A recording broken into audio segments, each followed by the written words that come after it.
Alright.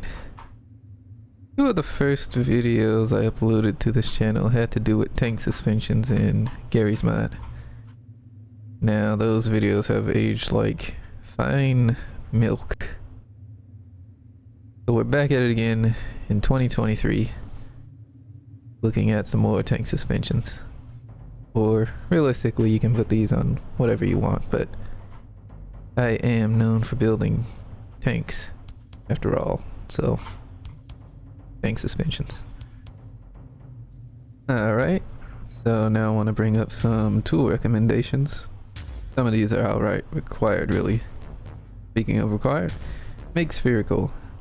So what this does is makes a prop's collision perfectly spherical. Now, you're probably wondering why you want that. So by default, hitboxes on props are going to be polygonal. Spherical collisions have perfect spherical collisions, so they basically roll better. So one thing that can happen with regular wheels using the normal polygonal hitboxes is sometimes, this was a while ago because I've been using spherical wheels ever since, they can sink into the ground, especially if you put a lot of weight on them. Okay, the next prop, or tool I should say, is axis center. This is purely for convenience. So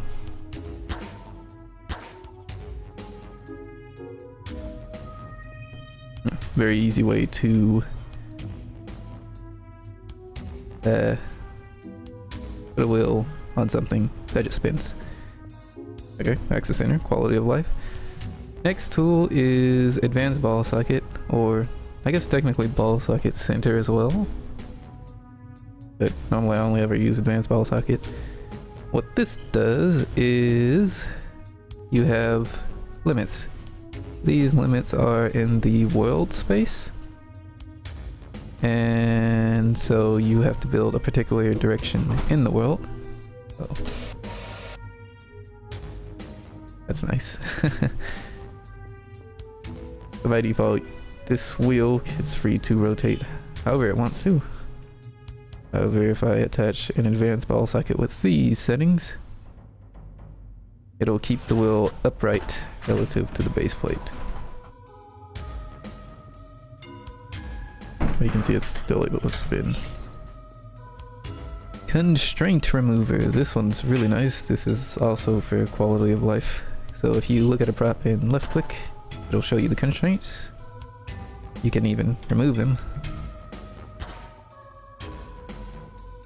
And it's just really nice to be able to see how your constraints are laid out, especially for this making suspension. Speaking of constraint remover, there's constraint info. Now, why would I recommend constraint remover and constraint info if constraint remover does a lot of the same stuff? Well, constraint info lets you check a constraints info. So here I can see I have an elastic here, and I can see the constant and damping, and well, all of this other information I don't need.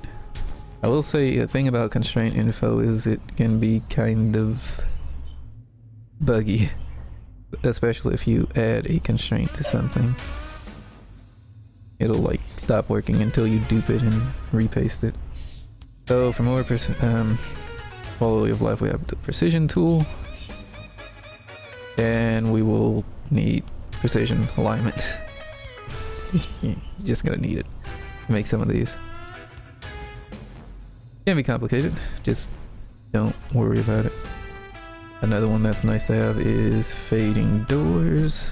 Just crashed my game in the process.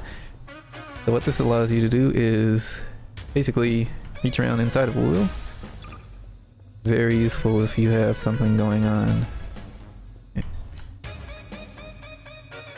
again inside of the wheel and you don't want to grab the wheel, or you're really inside of any prep.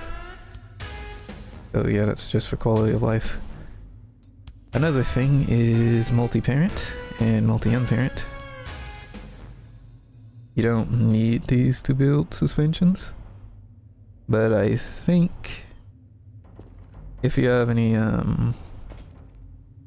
components you don't really need to be physical, collide with the world, that kind of thing, you can just go ahead and parent these to a gate that is parented to your base. And I think that helps with lag a little bit, but I don't have any evidence to show you of that. And the glorious Starfall chip that errored out, constraint replicator. I have a video on this one as well, but because we're building tanks have lots of wheels, and repeating the suspension pattern over all those wheels is just annoying. So this is a nice one to have. Well, it looks like this constraint remover tool is gonna come in clutch already. The first thing I want to talk about is these rigid rope structures. So if I just look at this with constraint remover, you can see what's going on. And yeah, once again, I just made these constraints, so constraint info is gonna help, but those are rigid ropes. So what this does is it gives the wheel a path of motion. Now, these ropes are to the side. I normally see this type of structure on cars because I believe the intent is to mimic an A-arm or McPherson strut or something. Path of motion isn't really important, so this is particularly what I like to do on tanks because it looks like a torsion bar pattern. Rotates up and down along an axis here. So something I want to mention, particularly for this like trailing arm pattern, is that if you're gonna do the trailing arm pattern, I'd advise you to keep your ropes shallow. Because what can happen is this will be just fine driving the vehicle forwards, but if you have to reverse, there's a chance that this wheel will get jammed up on an obstacle. So rather than going up and over, it might try to go down or get locked up on something. Next thing I want to talk about is the springs. The springs can be anything. A really common one is elastic and wire hydraulics.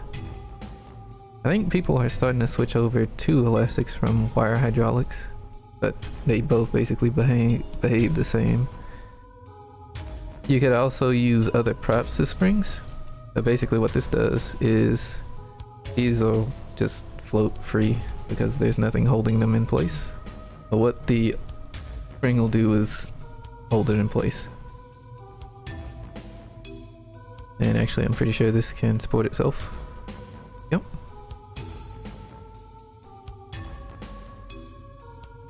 And there is one more thing. So in some cases, you will often use an advanced ball socket with, again, these settings to stop the wheel from being able to basically do this. So normally you only want the wheels to rotate forwards and backwards. So you use an advanced ball socket from the wheel to the base. And that'll basically make it so the wheel only rotates and it's still free to move up and down. Okay, we're almost ready to get started. I'm not sure how much time has passed, but I want to talk about spring rate now. So let's look at this wheel with constraint info. So with elastic it's pretty easy. Spring rate is basically going to be your constant, or going to be a direct relationship depending on your constant. So in this case you can see I have 25,000 constant. On this wheel I have 12,500 constant. And on this wheel I've maxed it out to 50k. So I can actually see this over here. This is the medium spring rate, 25,000. This has a lower spring rate. This is 12,500, and you can see it's a lot softer, yeah, just softer. This is the stiffest spring. This has the highest spring rate, and you can see it's very stiff.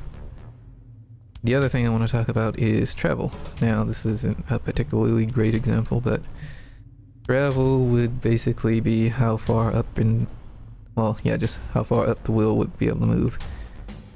If my wheel wasn't no collided to the base, this would basically be the maximum travel. However, because this would hit the ground, this is my maximum travel in actuality.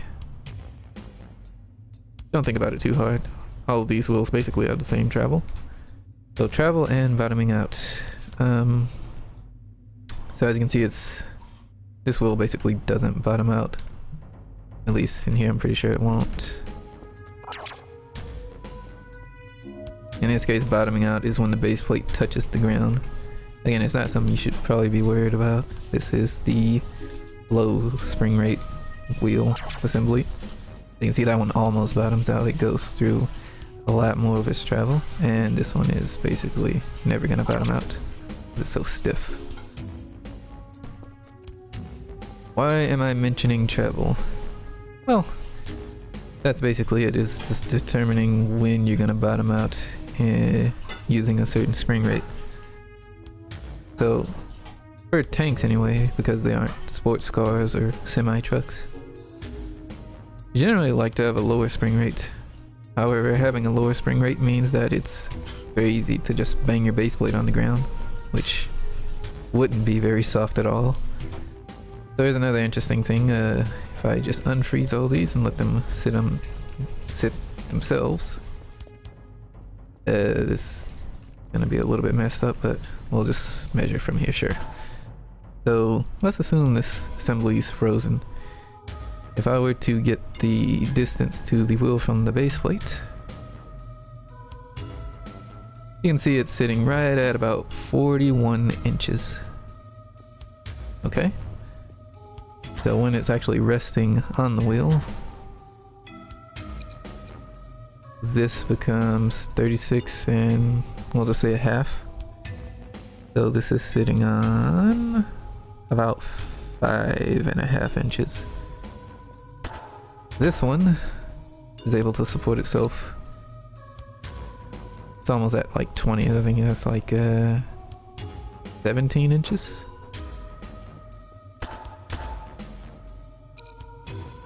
And this one is like 9, I want to say. 8.5 inches. So why I'm bringing up that is it's for consistency's sake. It might be nice to pick a certain amount of displacement you like, because generally speaking, if a vehicle is able to support itself on 5 inches of suspension travel, the suspension response should be the same vehicle to vehicle. Talk more about that later, actually. And here's another thing. This is actually going back to talking about the arm setups. So because I use this trailing arm rope setup, all the constraints are invisible. What I'm actually able to do is I accessed this wheel to the same wheel on the other side, and this is kind of like a ghetto roll bar because they'll both move up and down. And you can say I didn't access this wheel to the other wheel, so it's independent. Could be something nice, but basically just a bonus. Okay, we are just about to get started building and showcasing the suspensions and all that. I just want to run down how we're basically going to be doing this. So we're going to be looking at just a module that already has a suspension geometry. I'm going to be building it, so this would not have any constraints on it. And basically just going to be building this pattern from scratch. We're then going to put that pattern on a vehicle that doesn't have any constraints, for the most part anyway. For that I'm going to be using constraint replicator, because doing this with a tank, or let's say an 8x8, 10x10, 12x12 and so on, is incredibly tedious, and how we've always been doing it actually. Yeah, we need to touch grass. And after that, we will be taking the suspension geometry for a test drive using the same vehicle. But it actually has it. Now, a quick note is I am going to be normalizing all of the suspension spring rates so that the vehicle is able to sit on 5 inches. So, unfortunately I unfroze this. The wheel has a bit of weight to it, but frozen it would be at 16.5. So we're looking for 11.5 thereabouts, plus or minus, you know, a little bit. This is a fairly low spring rate, you can see, and because of the low spring rate, most of these suspensions are actually gonna behave the same, you know, very soft. So riding over bumpy terrain is gonna be smooth. The articulation over particularly sharp terrain, like say the crest of a hill, is also going to be pretty good because the middle wheels will move up, but the edge wheels will still be like touching the ground. If your suspension was stiffer, that's not really a fault of the geometry itself. That's just how you set up the suspension. There is one geometry that is really good for articulation over ridges, but because all of these have a low spring rate, you kind of really can't tell the difference. Also, there are a couple suspension geometries that sit on 5 inches but are still pretty rough because they are progressive, and if you don't know what that means, you'll know when we get around to building those. Okay, I think that should be everything, so we can start the not quite any percent on actually going through the suspensions. Okay. The first suspension is standard elastic. So, you can see the structure here. There are 2 rigid ropes that define the path of movement for the wheel. There is an elastic in the center. This is your spring. It's also your source of damping, something I didn't talk about. Damping stops the assembly from being so bouncy. And also there is an advanced ball socket here with the basically free rotation forwards and backwards, but no rolling and weird stuff like that. So if I look at this, but keep upright. Yep, it's able to support itself. Wheel doesn't roll left and right, and it's basically a form of independent suspension. Alright, so how do we recreate it? Well, get out precision alignment, and we're gonna put a point in the middle. I guess I don't have to narrate everything. I wanna make sure this is on relative to entity, and I believe I went 50 out and up. I went 25 up. I'm just gonna do 50 left and 50 right. We want both of these points to be connected to the base plates.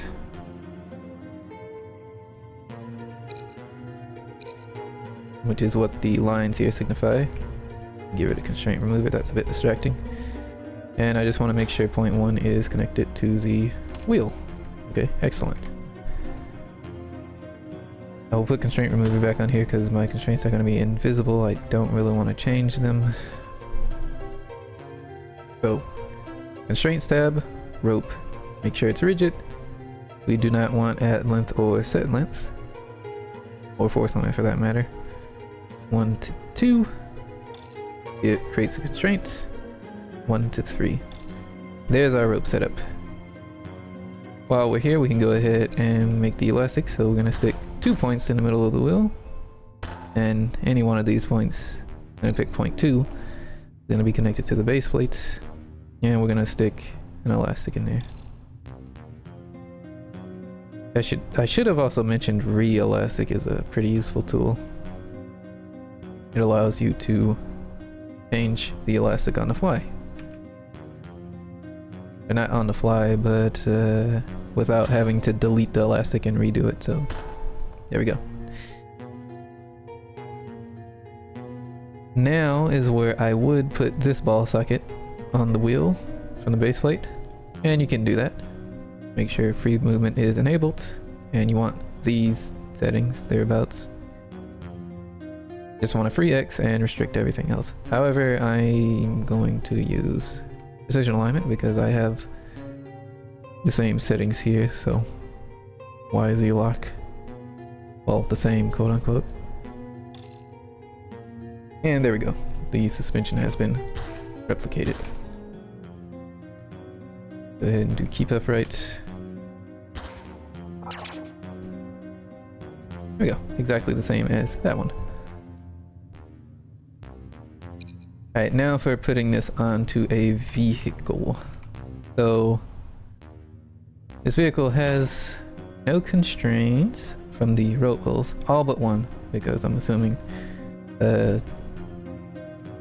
well, you went ahead and made the constraint for one rope wheel.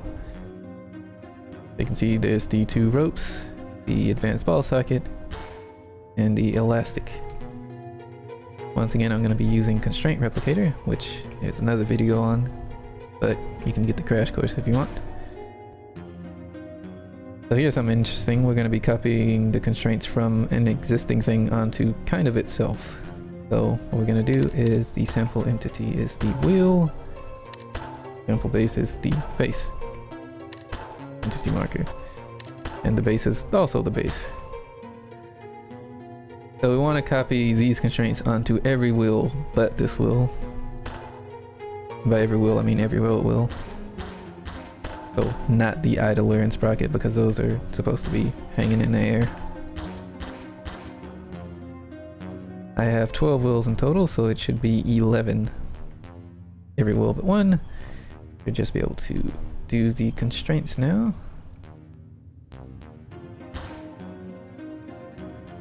Excellent. So I'm pretty sure if I were to copy this,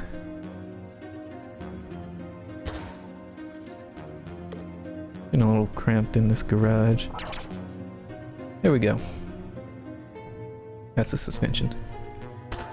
Fully independent. And of course you could add a roll bar using the axis if you want. However, now it's time to do the test drive.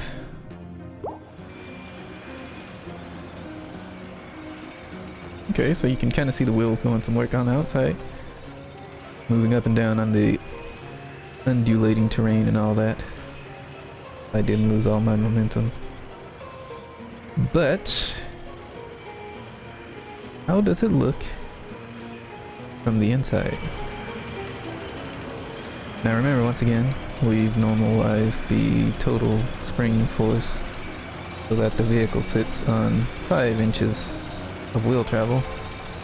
So this gives it a rather soft suspension.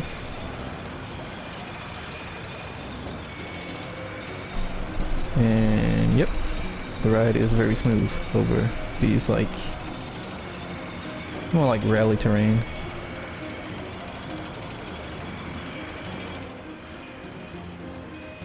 Okay, and there is a particular spot I want to test the articulation at. I believe it's just going to be to the right of this tree. It's going to be unfortunate because the bushes are going to kind of hide the wheels so you can see. For the most part, all of the wheels are able to touch the ground. That is because of the low spring rate. That front left wheel is just floating above it. And you won't notice too much of a difference between most of the geometries. They all have a low spring rate, so the articulation is good.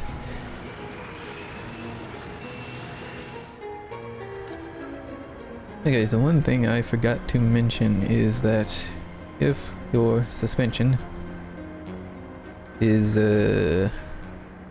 spazzing out when you try to build it with the elastics, definitely look at the weights of really everything involved, but particularly the base plate and the wheel. They might need to be heavier, particularly the wheel. As tank builders love to save on weight, so look at the wheels. You know, there's 12 of these things, each weighing 150. That's over a ton of weight. But sometimes it's required so that the suspension doesn't murder itself. Something that could also help is adding some inertia. But usually that won't be the case. It's really rare that you have that inertia. And normally there's an inertia tool, however I normally use E2 to do that, so that could look something like this. Using prop inertia. But I think that's gonna do it for the standard elastic suspension. Okay, next suspension geometry is called Springplate. So this design is the same as standard, or the elastic. I keep calling it standard elastic. However, the wheel is accessed to this prop right here. Now this prop is welded to the base plate. What's going on here is that the elastic is only on the wheel to provide damping. There is no constant. The prop is being used as a spring, hence the name Springplate. The way this works is because of this game's constraints can be weak at times. That happens particularly when something is really light or has very little inertia. In this case, it's weight. Weight's the only thing that really affects this. Sometimes it can be inertia, but it's weight. So the lighter this plate is, the weaker the constraint is, and the more give. The heavier that plate to a point, the less give it'll have. So this is at a weight of 1, and the wheel's weight is 100. If I increase the weight of this to like 70, you can see it's basically incredibly stiff. So you can get to the point of diminishing returns with this. If this is incredibly heavy, now you're only going to get so solid with this. So you can see it's kind of worse than it was when it was at 70. Reason for that being, now the weakest thing here is your wheel. So I think if I were to increase the weight of the wheel, it's rock solid now. And somehow the base plate is able to bear all of this craziness. Okay, let's reproduce this thing. I also want to mention that this spring plate, you would normally see it shifting around ever so slightly. And it does shift around, however you can't see it because this is actually parented to a gate that's parented to the base. If you're going to be playing on InfMap, you should avoid parenting things because it will murder your contraption when you try to cross chunk borders. However, I think this helps with performance if you're gonna use like physical plates like this in your suspension. Okay, so the easiest thing to do is to go ahead and weld this plate to the base. It's already parented. We need our rope structure that we did last time. Oh look, the coordinates are also saved. Very nice. And these ropes are still connected to the base plates. Okay, good. Gonna look at that with constraint remover. So rigid ropes, yes, 1 to 2. 1, 2, 3. And the elastic is also connected to the base plate. There is also an advanced ball socket keeping the wheel level and able to rotate around. Go ahead and do that. And the one final thing we need that I almost forgot is the axis to the spring plate. There we go, we have everything we need. I'm just gonna hit this with re-elastic. Get my right settings.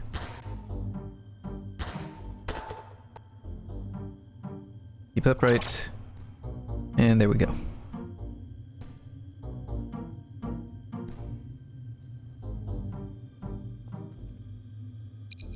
So let's go ahead and replicate this onto another vehicle.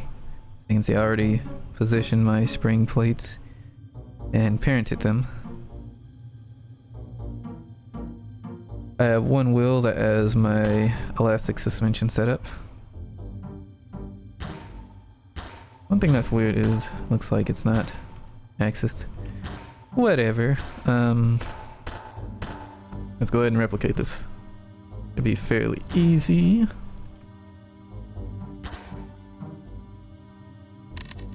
Sample entity goes to the wheel, sample base goes to the base plate. Don't accidentally hit the spring plates. And we're gonna go ahead and link every other road wheel. Every other wheel that doesn't have constraints already on it, that is. And create constraints. Very nice. The one thing that's kind of annoying is because these are individual spring plates and there's a very particular reason for that. I'm going to need to weld the spring plates to the base and also access the wheel to its spring plate. So that's going to take a while.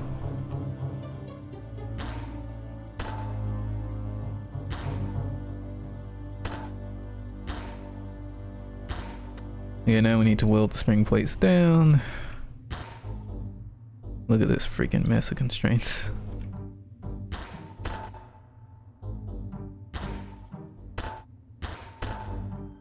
Okay, that should be our suspension geometry done. There we go. So yeah, there's an important reason well, let's actually slow down. So yeah, you can see this is basically the same as standard elastic, except we're offloading the spring responsibilities to a spring plate. Very nice. There's a particular reason I have 12 of these, one for each wheel instead of just one, and I can actually show you that. If you use just one spring plate, what'll end up happening is all of the wheels become interconnected. So when this wheel moves up, all the rest of the wheels will want to move up. And this leads to a rather weird effect of you having suspension in that, you know, the vehicle sinks down, sits on 5 inches. However,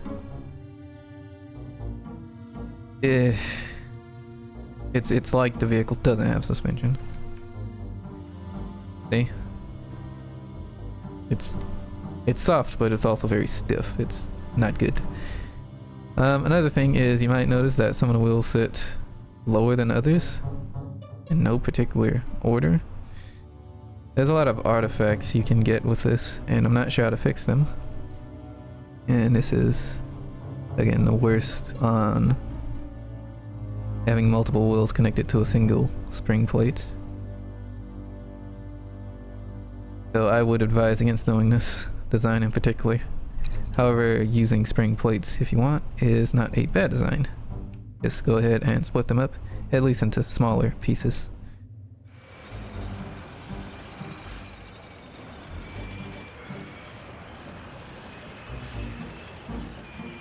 So hopefully you're starting to see that this suspension geometry is very similar to the standard elastic. The wheels are independent. The spring rate is, again, normalized to 5 inches. So they're identical, basically. It's a matter of preference, really. I think you can make a point that you can theoretically carry heavier loads with this at the cost of having these plates everywhere inside of your vehicle.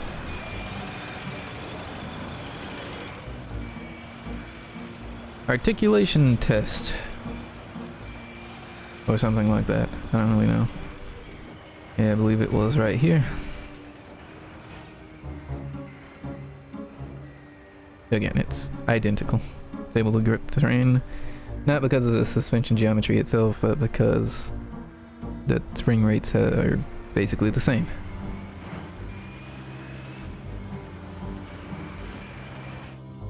And now for something completely different. So, Springplate, huh? See, we have the exact same setup, except another rope here, and it's between the wheel and the spring plate. Show you what this does. So if I were to just grab the wheel, let's see, it can only move up and down so much. And I should indeed mention that the elastic is, it's a full-blooded elastic suspension thing going on. It's only able to move up and down so much. The reason for that is because the wheel is attached to the spring plate with, if I can find it. Yes, this is a non-rigid rope and it has an at length of 5, so it can move about 10 inches just on the elastic alone. And if I unfreeze the spring plate, it can move further. However, it will activate the spring plate. And the spring plate is the same weight as before. So it basically doubles up as soon as it rides on the spring plate.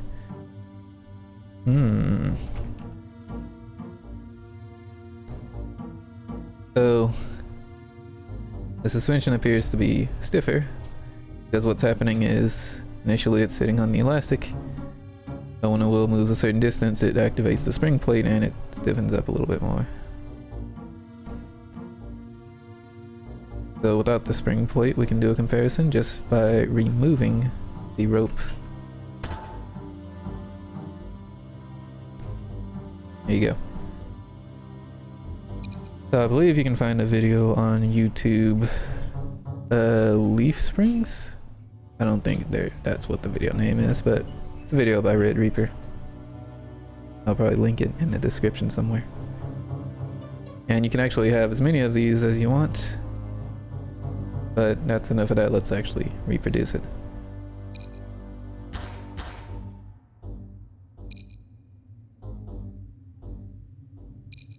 We're gonna want to set up our ropes. And I'm paranoid. Make sure that wheel is connected to point 1. Rope, make sure this is a rigid rope because these are the arms. I actually want to see this.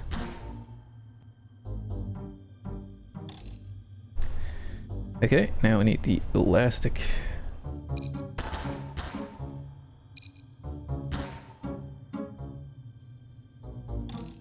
Okay, that's good. We also want the ball sockets to keep the wheel upright. That's good. Now, I want to make sure the spring plate is welded to the base plate. Constraint remover, that's what I was looking for. And we want to connect the wheel to the spring plate. So this is very subjective. However, here I'm just going to have it activate after 5 inches at length. And this is a non-rigid rope. Just like that. Can't see the rope though. Kind of confusing. There we go. And just like that, the suspension should be replicated. Once again, not playing on Infmap. Don't parent your plate because it will explode your contraption on crossing chunk borders. Another funny thing is I forgot to use Reelastic to set my elastic properly, so it's just riding on the spring plate. Let's try that again. There we go. Yeah, this is a progressive suspension geometry. As the wheel moves further and further, spring rate increases.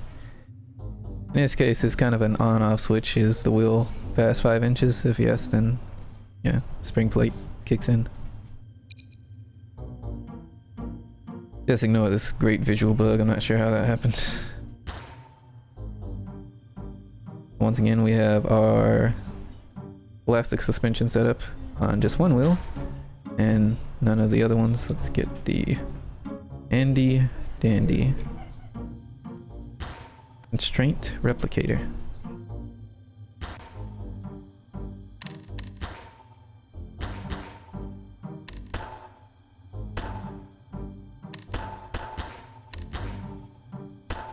And go ahead and select every wheel that isn't the wheel that has the constraints.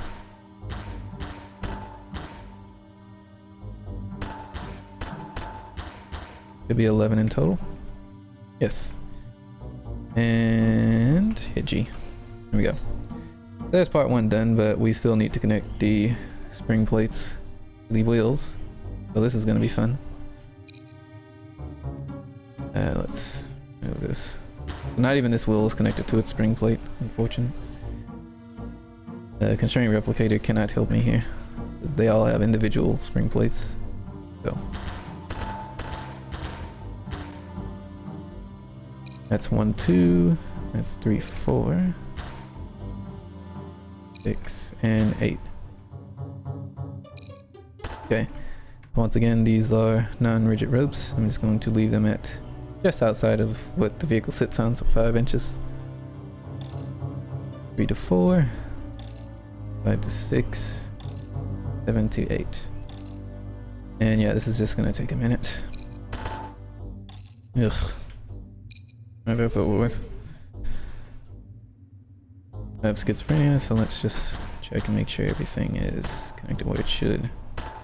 Not actually. I mean, I don't know what I have.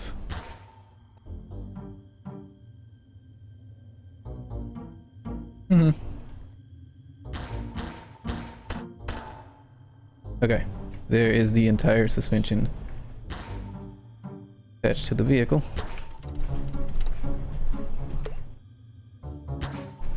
Yeah, okay, let's see. Yeah, it's basically standard elastic, except it tenses up after a certain amount, so it's just a bit stiffer.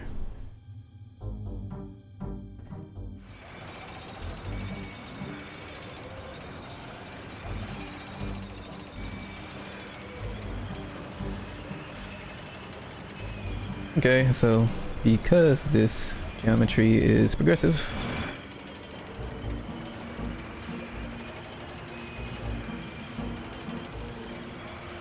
the ride is ever so slightly rougher. Not too bad. Take a look in the cabin.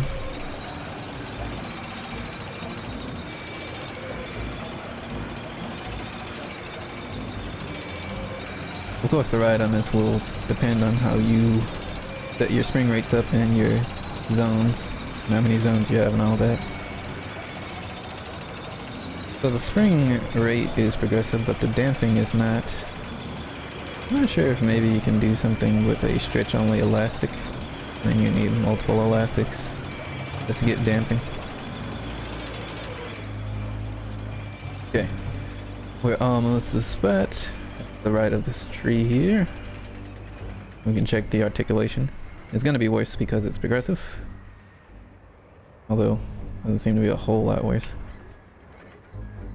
A little bit worse, but low spring rate overall, so still has good articulation.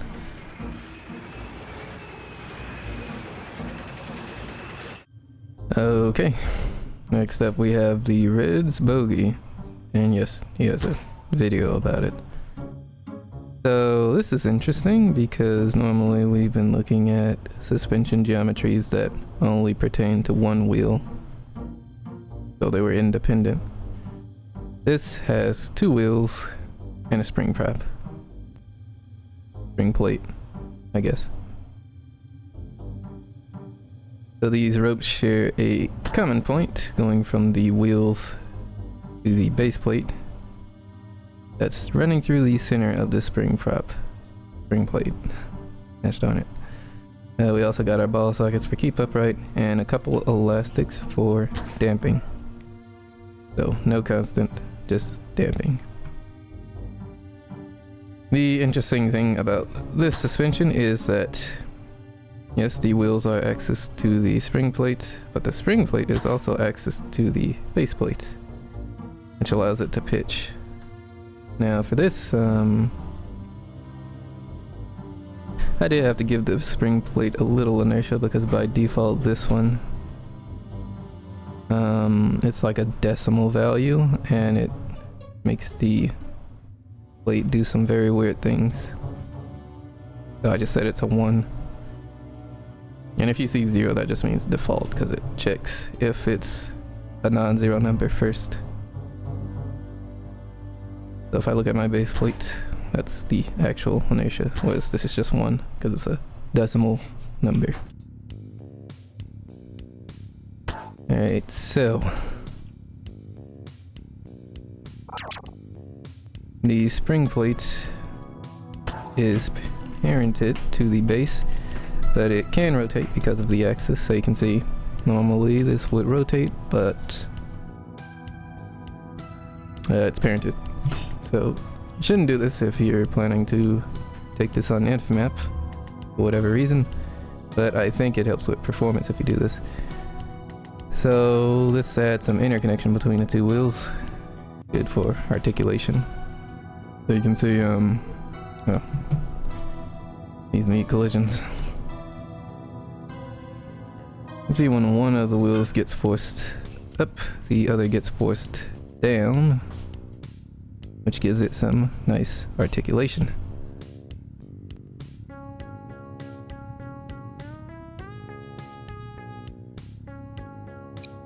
Alright, let's look at replicating this, shall we? So once again, this has no constraints if I remember to remove them all. The first thing we can do is the easy stuff, like accessing this to the base plate and the wheels to it.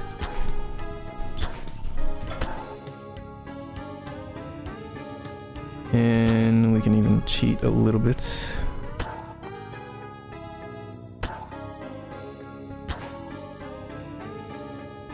Yeah, that'll be fine. Now the ropes are not connected to the spring plate, they're connected to the base plate. And let me make sure this is a rigid rope without add length. Let's look at this.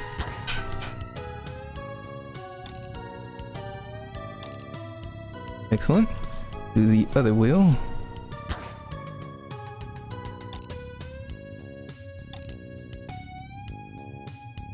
Okay, now we need the elastics.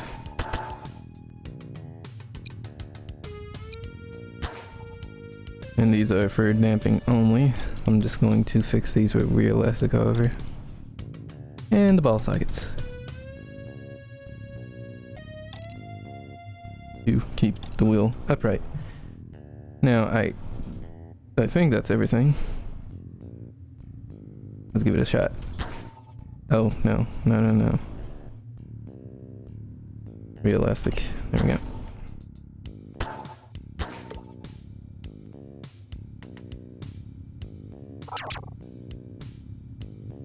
Once again, the bogies, the paired wheels articulate around each other.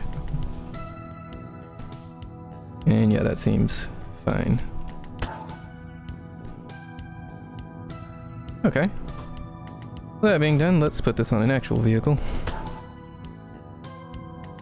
You can see I have one bogie connected to the vehicle, and the other wheels don't have any constraints whatsoever. Neither do the bogies. This is actually going to be pretty interesting, so let's just get started.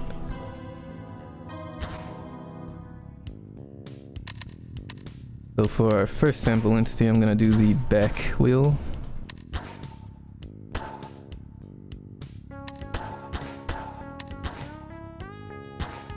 Okay. So what's so interesting about this is we can't use this wheel for every wheel, because if I replicate these constraints here onto every wheel, this wheel will be facing forwards, whereas it needs to be positioned in the middle of this bogie. So we're only going to get the back wheels in the Bogie pairs.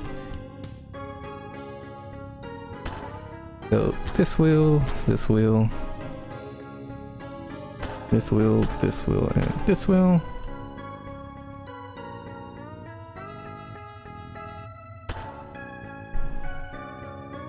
There we go. That seems correct. Now we're gonna swap sample entities to the front wheel and do the same thing but for the front wheels. So conveniently, every wheel that doesn't have constraints, it should be 5 entities. Yes. There we go. Our Bogie structure is almost complete. Now I'm gonna do something kind of cheeky because I'm lazy. So let's say here. The sample entity I want now is the Bogie prop. And I need to relink the entities. So I just want the Bogie props to be accessed to the base, because I can't be bothered going one by one, even though it's whatever. There we go. Nothing is going to save me from being able to, from having to do the axis, however. Do the individual Bogie props from the wheels. So, big sad. Going ahead and checking with constraint remover, everything is fine with these Bogie props. Everything seems fine. Now I was supposed to set this invisible. You can see better.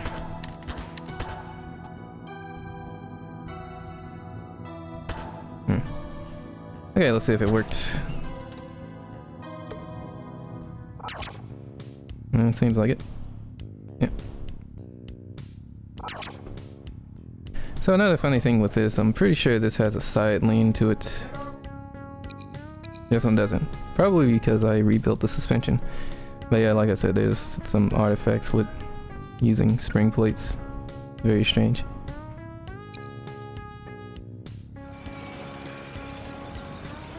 I will say the suspension geometry is still normalized for 5 inches. Or rather, the vehicle supports itself on 5 inches across all the wheels. So the wheels are able to contour to the terrain, and it's overall very soft. And you can take a look at it from the inside.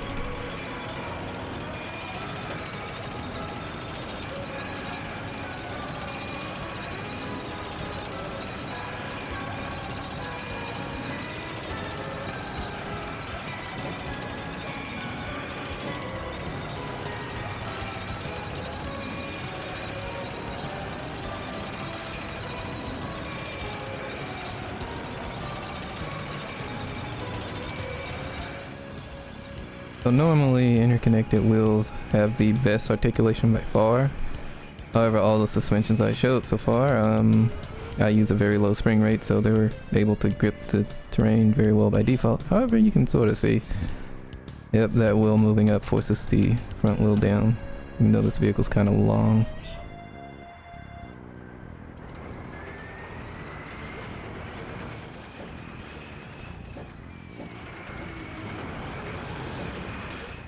One thing I neglected to mention was that right now all the bogies are free to flip upside down, which is not good.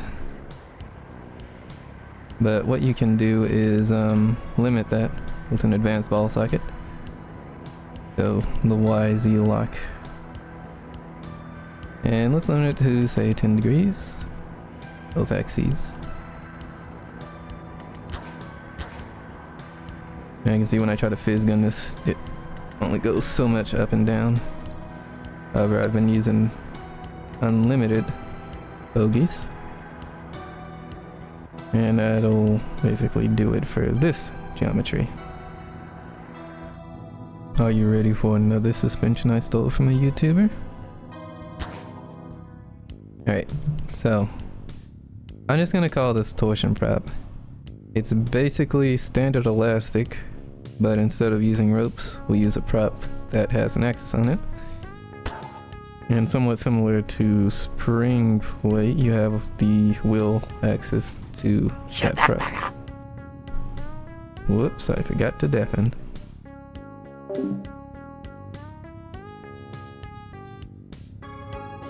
Well, that's awkward. Anyway. Yeah, wheel axis to the prop. Now, the wheel doesn't get the elastic, the prop does, but the elastic could probably go on either one. Now, there is a ball socket keeping the wheel upright. Depending on how sturdy this prop is, you do not need the ball socket. If you notice the wheel moving out of place, actually no, the ball socket won't help with that. If you notice the wheel wobbling, then just add the ball socket. But let's see how this works. Once again, I parent all the props, so normally that rotates around, but you won't be able to see it. Oh, yep. It's kind of an easier way of doing standard elastic suspension. Yeah, ropes. Instead of ropes, you have this prop. It's a lot more intuitive to build, I should say. Speaking of which, let's build it. So let's do the easy. Oh, there's no easy stuff to do. Well, I can do this. Access the wheel to the prop.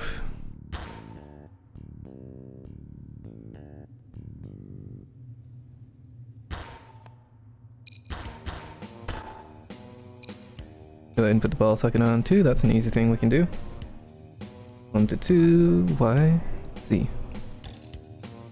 And I'm gonna be kind of cheeky because we need to do the elastic, but I'm just gonna, for consistency's sake, connect it to the prop rather than the wheel. So elastic, boom. You're not allowed to blow up my dam, sir. So, to do the elastic, I can't use axis center because I want the axis to be right here. So, 1, 2, 2 is connected to the base plate. And we're gonna go ahead and get a line. I don't know why I said it like that.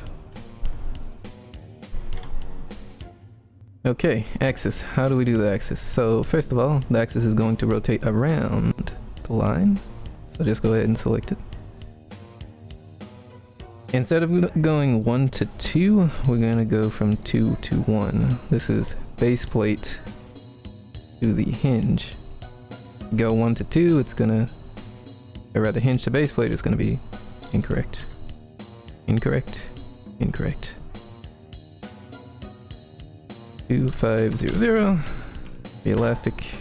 Excellent. If this works. And yes, I can rotate this around. You can see it's supposed to move. Once again, if you plan to play on Inf map, do not parent this. Your contraption will explode when you try to cross chunk boundaries. I'm paranoid. There we go. So, pretty nice and convenient way of doing standard elastic. If you don't like messing with precision alignment, even though I literally just use precision alignment to do the axis. So, maybe not. I don't know. Whatever, let's replicate it. You can see my bar has constraints, my wheel has constraints. The other bars and wheels do not have constraints though. So, get down to business.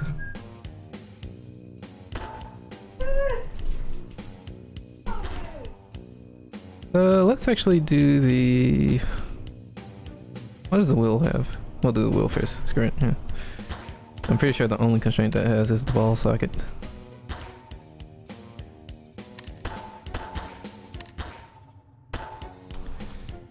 Okay, so this is wheelhouse.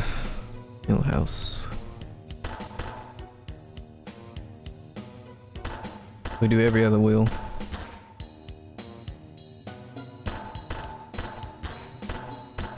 Okay, that should be 11. Nice. Confirm with constraint remover. Yeah, so the only thing that I had was an advanced ball socket. let's do the torsion props. Okay. So we want to do every other torsion prop. I'm pretty sure the only thing that's getting copied over here is the axis.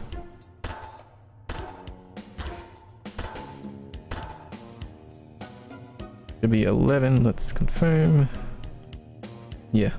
No, axis and elastic. Unfortunately, constraint replicator cannot save me. I have to do the axis all manually from the wheel to the prop.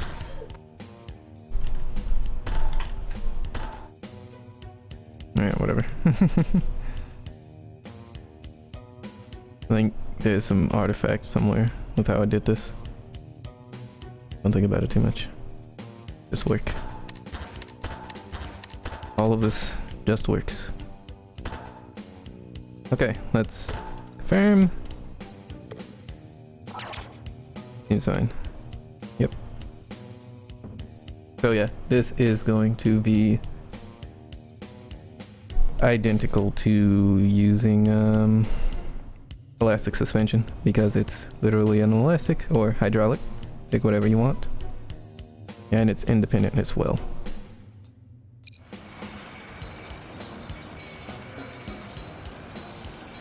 Man, the parented props on this really do look goofy.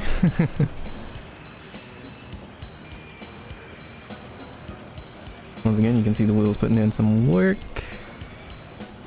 Don't drive off the cliff. Okay. Take a look at it from the inside.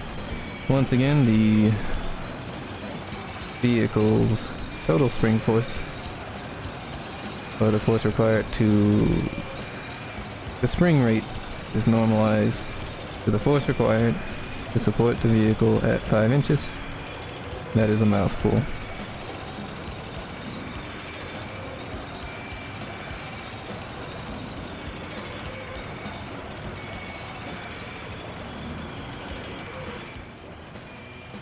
Back at it again at this tree on this hill. And the articulation should be identical to the standard elastic. Because it has a really low spring rate, the wheels are able to grip the terrain very nicely.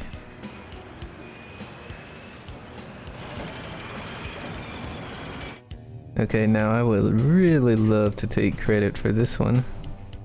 However, looking at it, it's basically just a modified torsion prop suspension. So what we have is an axis and an elastic. What's the elastic doing over there? I'll get to that. The wheel is axis to a hub. The hub is the thing that gets the constraints. So it's just elastic suspension basically. However, I do want to show you something. So normally on this elastic I've been using a constant of 25,000 and a damping of 2,500. On this one I'm only using a constant of 6,000 and a damping of 600. Alright, what's so special about any of that? Well, I'll probably show you at the very end, but we can take a look at how it works. So unlike all the other spring plates, this isn't a spring plate by the way. This is similar to the torsion prop, so harpoon suspension. I guess it's, well, yeah, independently harpoon suspension. This thing also has to be incredibly sturdy because this and the base plate are under an insane amount of stress from basically the elastic being all the way out there.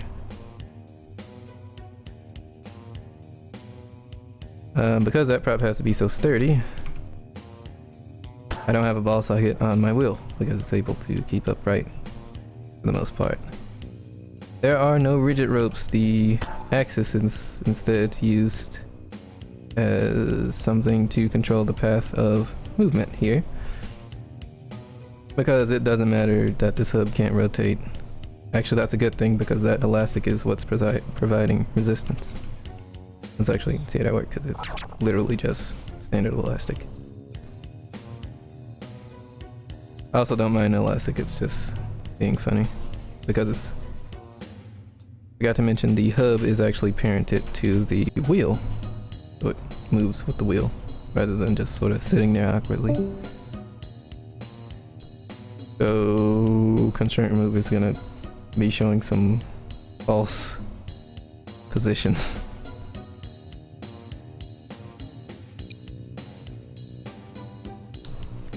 Okay, so how do we make it then? Well, let's see. What I want to go ahead and do is kind of like the rope setup. 2 points. I think that second point is the only one we really need to bother with moving. So we do what, 50? Wrong way. 50 and like 25. This is going to be connected to the base. And there's going to be an axis, so axis from the base first to the hub. Excellent. Now we want the elastic. Now the best part of this is having the elastic offset really far away from the axis in the other direction. So I'm not sure why I moved those 2 points, but whatever. So for now we can just do like, I think that's 100. 25. And both the points go here. So maybe you can see what's going on here. When this wheel moves up a little bit, this point over here moves a lot more because it's leveraged really far out. Hence why you can use a very weak elastic to support this.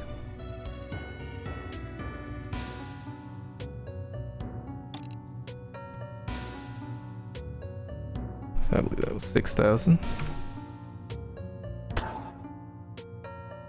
And the last thing that's required to do is to access the wheel to the hub.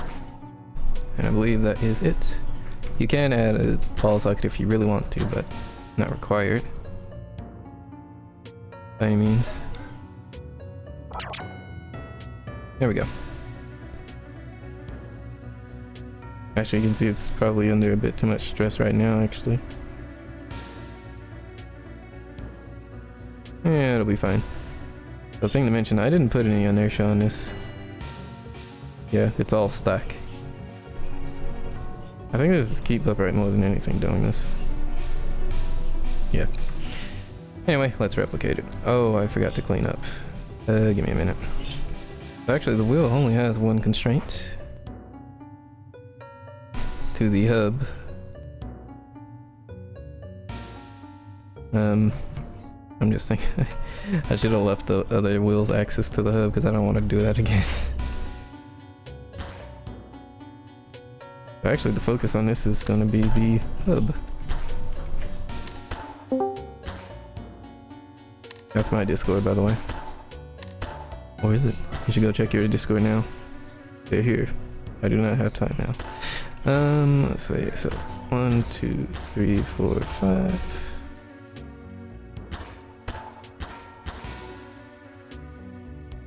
Did I just... Okay, good. I'm using a gate for custom wheels. So, what happens? I thought I linked the gate on one of those. Anyway, constraint replicator won't be able to save me for from having to access all of this crap, so. And yes, this is where fading doors comes in clutch. Well, this looks promising. I'm kind of scared to unfreeze it. Okay. Yep, it's just elastic suspension. Now, before we do a test drive, I do want to show you what the whole point of this really is. Okay, so here is a a frankly ridiculously heavy vehicle. I'm pretty sure I can set the weight of the base plate to 50,000. To be able to bear all this weight, the wheels have to be quite heavy, and there are hubs in here. For some reason they're square shaped, weighing 350. This entire tank skeleton is incredibly heavy. However, you can see the axis is over there, so basically the wheel moves straight up and down, and the elastic is all the way back there. I'm not sure how important inertia is here, because this is still kind of new to me. Wow. 100?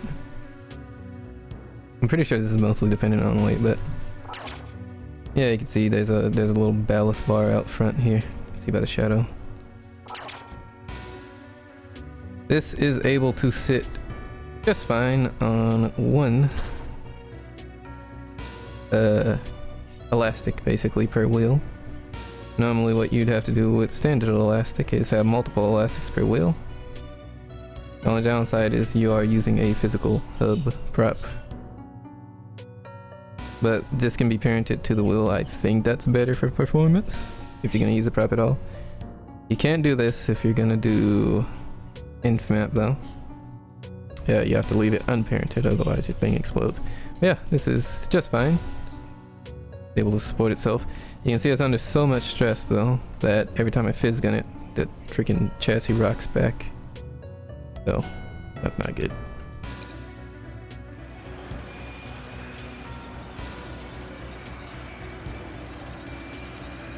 Alright, so this is basically identical to the elastic suspension / hydraulic. Independent. The vehicle springs are normalized to sit on 5 inches of travel. Oh, it's identical to all intents and purposes.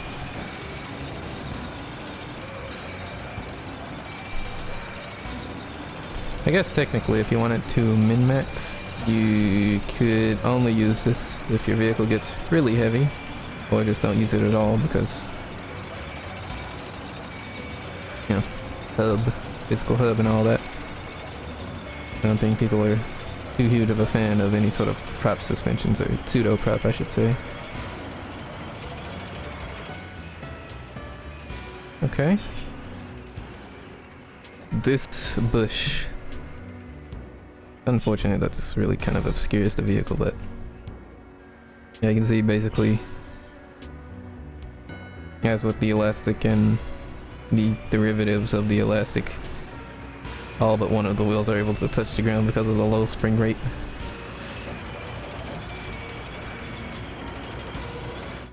I would say that I hate to be the guy to bring up that whole tank builder versus car builder animosity crap, but that's not true.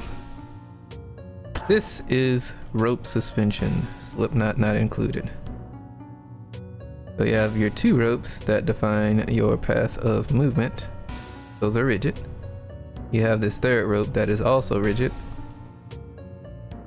That is on a different radius and ideally in line with the other 2 ropes. So this one rope fighting against those 2 ropes gives you a spring force. You will still need an elastic for damping, which is the only reason that thing is there. And of course a ball socket to keep the wheel upright.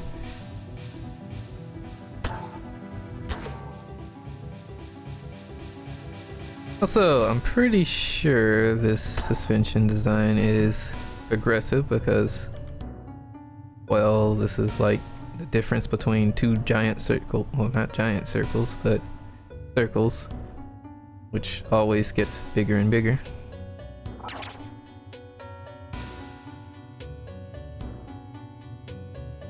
Yeah, you can kind of see it actually here.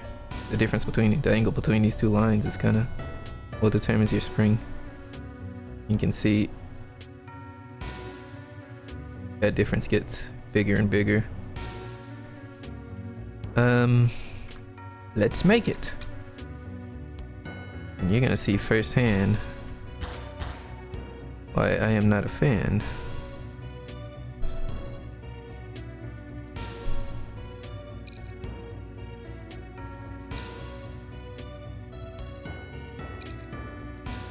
Alright, so we got point 1 connected to the wheel, 2 and 3 connected to the base. The ropes are all rigid. No wonder I can't see it. Okay. Now, let's make the elastic first.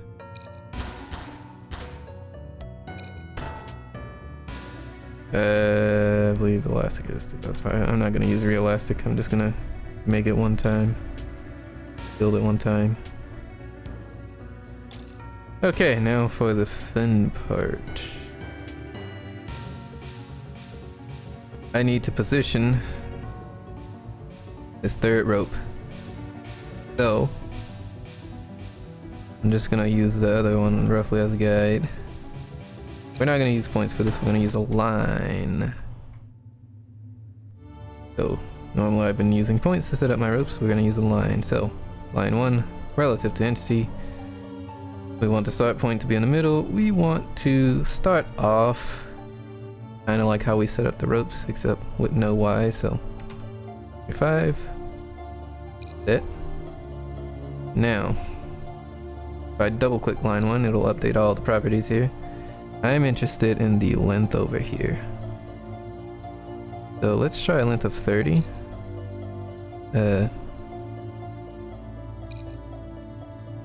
Yeah, okay, you have to update and then set. That's a really low spring rate. Well, it's progressive, it doesn't matter, but I'm gonna put the other rope here. So, how do we get the endpoint of this line? Using precision alignment? Well, glad you asked. Let's open up the R menu and go to functions.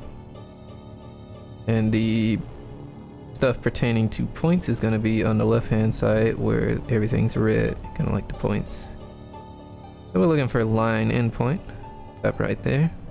And we want to put point 2 at the endpoint of line 1. Epic. And this is also connected to the base. This is once again another rigid rope. I believe that is everything we need.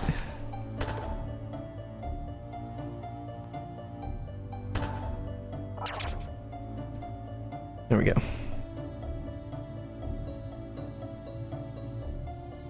Excellent. So,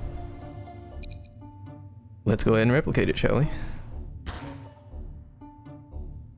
And as I do this, this is very easy to replicate because everything is contained on the wheel. There is no spring plates involved or interconnections. It's dead simple. So why do I not like this suspension very much? Well, there's nothing wrong with it actually.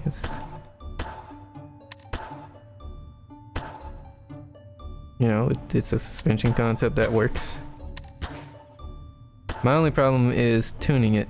Unless you have an expression 2 or starfall chip that automatically places your ropes for you and you can just change it on the fly where that rope ends up, tuning the suspension is a nightmare. You have to like build your vehicle with it, see what happens. If it's not good, you have to like go remove that one rope on all the wheels and redo it. So as you can imagine, tuning this for 5 inches, resting on 5 inches of travel, pain in the butt.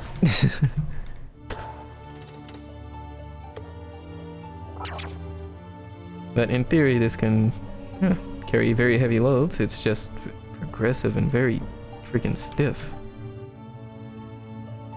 Like, see, it's supposed to be 11.5. Let's go ahead and check it here. Yeah, it's 11.5. By default, the vehicle's wheel is drooped at 16.5, so that is 5 inches. It just looks incredibly stiff, doesn't it? That's because this is like, I'm pretty sure the spring rate just keeps changing. Like with the leaf spring plate, if that's what you want to call it, the spring rate changes once. This is almost like the CVT of suspensions. It just keeps getting stiffer and stiffer and stiffer. That sounds really wrong.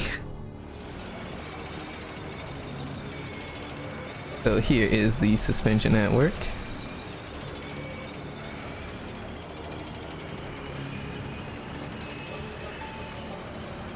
Yeah.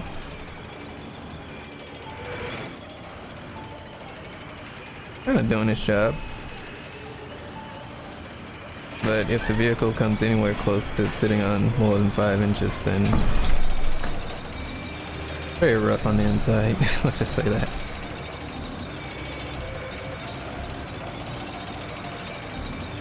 Even being normalized for 5 inches.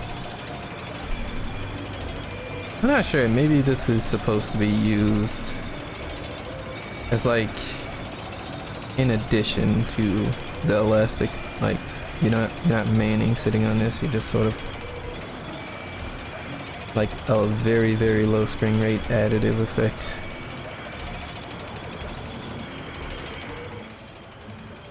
Alright, articulation test.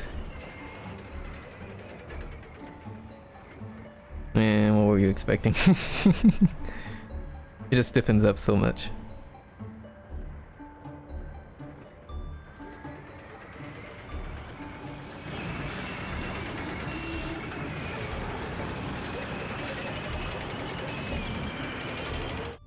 Okay, we're finally through with the video. So that's a lot of footage. Yet again, another long video from yours truly. So, few tips at the end. So, do you like the way this vehicle sits, but you know when you put suspension on your vehicle, those wheels are just gonna move up too much? Well, you know what you can do? This is gonna cause my wheels to rotate sideways knowing make spherical. You can pre-droop your wheels. So what I mean is basically this.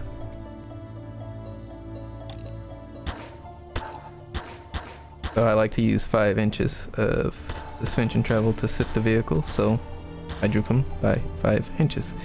That way when I do set up my suspension, the vehicle sits at the height that I intend for it to sit.